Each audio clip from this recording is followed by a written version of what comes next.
We have various challenges, basically four. One is the insurgency in the northeast, the bandits in the northwest, the herdsmen issue in the south, and of course the armed robbery everywhere.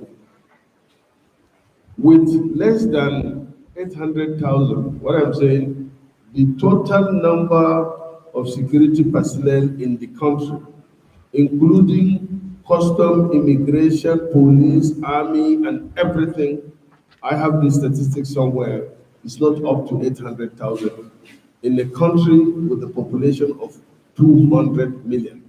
You know, a country like that is not serious in terms of addressing security challenges. One.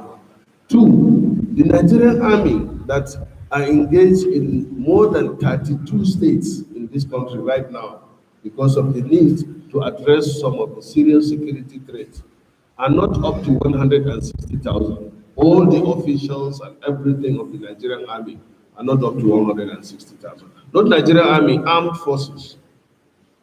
The Nigerian police total population is not up to 400,000.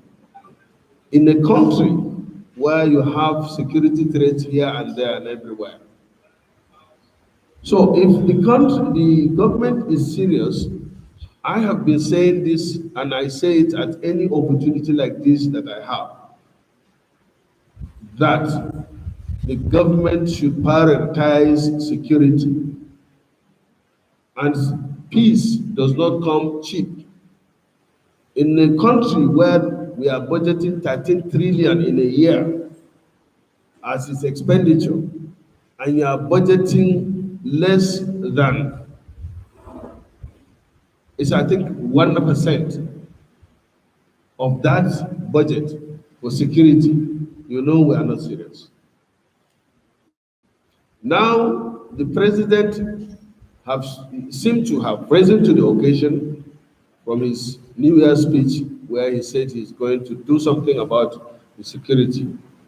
And he rejigged the service chiefs by letting go those ones and bringing in new ones. But that is not enough. You must equip, you must have the number, you must fund them properly. The Nigerian security agencies, particularly the armed forces, are not well equipped. They don't have what it takes to address the security threats and challenges we are facing in this country. The earlier we do that, the better. I'm glad, however, that the government have now started bringing in the equipment, some equipment, let me say some equipment because they are not enough. I have been in the war front. I go there to see what is going on. I'm from there, especially where the Boko Haram are attacking. Why the Nigerian army or armed forces have not finished this war is because they are grossly, their equipment, their platforms, the number is not just enough. The earlier we do that, the better for us. I give you an example. No matter how good a farmer is, if you give him large farm to cultivate, and you only give him a hoe, it will take him years. In fact, the rainy season will finish without him finishing the farm. But what if you give him one tractor? Or even when you make it two, or even when you make it three. You know that if you have a tractor, a big area like this, you can cultivate it in a day, in a matter of hours. And if you have the technical requirements for sowing the seeds and harvesting, you'll be able to harvest a large farm with one person or two driving the process. But even if you have 100 people with hoe and you give them farm, even if they cultivate the farm, the yield will be low because the cultivation and the distance will not be as good as when you use a tractor. It's just as simple as that. So the government should be serious. And I think now we are getting there where the government have seen the danger of insecurity, the embarrassment that the government is facing. You can imagine bandits have audacity to go to a school and shut the school down and take away 300 kids. females. And it happens every day. Therefore, yesterday also we have been hearing in Kaduna that they went to a forestry school and abducted, about 40 or something people. I've seen a viral video going in. The bandits attacked a police station. You could see the police. There were only 4 or 5, and the bandits came in large number and opened fire on them. They ransacked the place and even took over the place for a while. We can't continue like this. So the solution is with the government. As legislators, we do everything to support the government. And in fact, you people are almost calling us rubber stamp because all we do is to give the government what they need for them to be able to do what is necessary to keep this country together.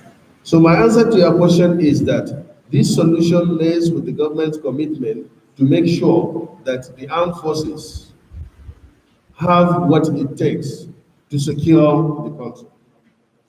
That is number one. And you can't do that with budgeting that meager amount and having that little number. If you want to win this war, then the armed forces must be armed. The Air Force must have what it takes. They must have attack helicopters. I was embarrassed last time when the government was launching only 3 helicopters at the Eagle Square.